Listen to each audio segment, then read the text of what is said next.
Song number 36, the Ballerinas. Here we have the note D, E, and F sharp all on the D string. Put my metronome on. Let's start after 4 beats. I'm in ready position, playing position. Have my bow ready. I'm going to place my bow on the D string. 1, 2, ready, go.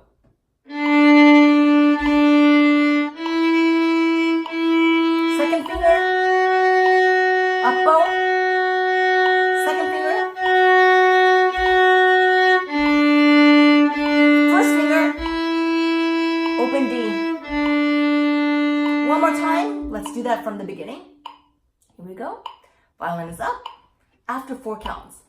1, 2, 3, 4. First finger, second finger. Use the whole bow. Second finger again, F sharp.